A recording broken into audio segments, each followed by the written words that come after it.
Chapter 24. That is the huntsman, Philip said in surprise. You're a huge help, Philip, May said, not taking her eyes off the man in the doorway.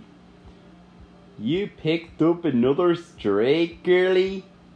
The huntsman said, smiling at Philip. Without warning, the huntsman's left hand flew out and grabbed the prince, locking around Philip's throat, even while the huntsman's right hand pointed at the crossbow at Jack's face. This seems like old times, doesn't it, kids? The huntsman said, laughing heartedly. At the end of his arm, Philip struggled to break free of the huntsman's grasp, but the man's grip was like steel, cutting off the prince's hair. Let him go! May shouted furiously. Just leave us alone already! The fairy in May's hair aimed a dirty look at the huntsman, muttering something to herself in her own language. Strangely enough, Jack thought he could almost make out a word here or there. He shrugged it off, though, and brought his attention back to the huntsman. In answer to May's command, the huntsman just squeezed Philip harder, turning the prince's face purple.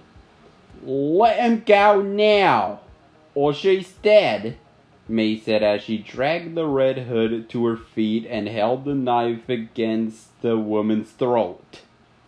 The knife doesn't cut flesh, the Hood said calmly, then threw her head back into May's face. Their two skulls smacked against each other with a hollow clunk, sending May to her knees, holding her forehead. The Red Hood, meanwhile, leapt for the mirror on the wall. Before she could reach it, Jack threw himself backward between the wall and the hood, then yanked his sword from his back. For an instant, no one moved as the sword's glow lit up the room. That's, the Red Hood said with surprise.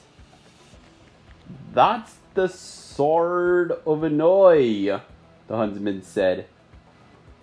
You're not getting the mirror, Jack said, his voice calmer than he felt. Take it, the huntsman said to the Hood, his eyes locked on Jack.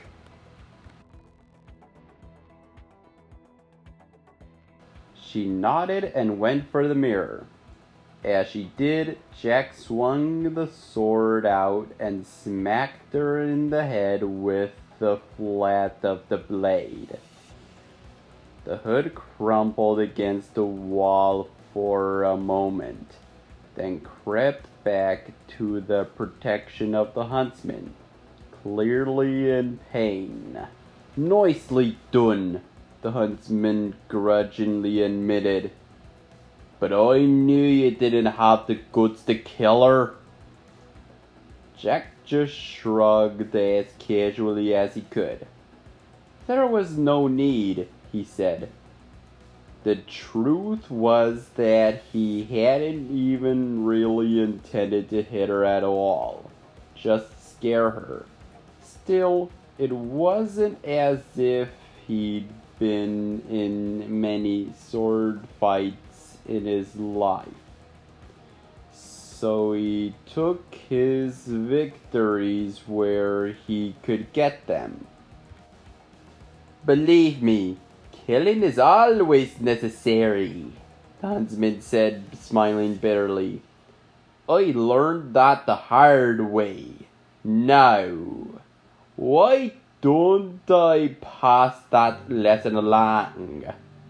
With that, he took aim at Jack's head, then shot the crossbow. As the arrow launched out toward Jack's face, The sword glowed brightly, and time seemed to slow down. Someone screamed out, though Jack couldn't tell who. He was too intent on watching the arrow fly toward him. It was moving so slowly, actually, that he wondered if the arrows always took this long to get where they were going. "Why not deflect it with your sword?" asked a voice in his head that sounded surprisingly like the knight in the giant's mouth. For some reason, that struck Jack as a perfectly logical thing to do, so he swung the sword up almost in slow motion and swept the arrow right off course so it missed him entirely. And just like that, time resumed its normal speed, though no one else seemed to have noticed. What they did notice was the fact that Jack had just deflected an arrow with his sword, moving faster than anyone had the right to. This clearly surprised the huntsman, but only for a moment. Before Jack had a chance to make a move, the huntsman threw Philip into Jack, knocking them both backward. As Jack fell to the floor, he thought he saw the huntsman grab the Red Hood and go for the door. But that was all he could make out before the prince's purple cloak covered his eyes.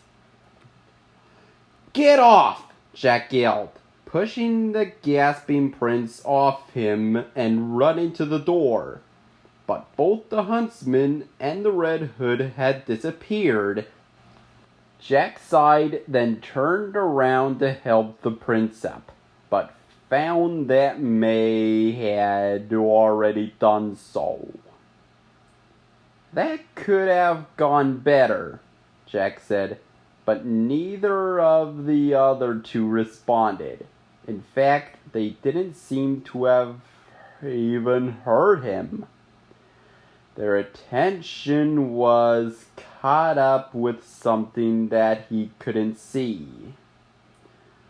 "What are you two looking at?" Jack asked, stepping around them to get a look for himself. When he saw what they were staring at, all the adrenaline of the moment drained from his body,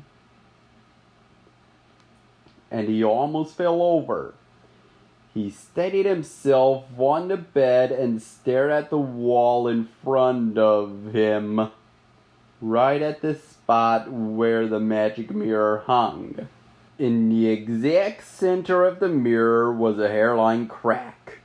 A crack that split off in all directions from the spot where the arrow had struck the glass. By saving himself, Jack had broken the mirror,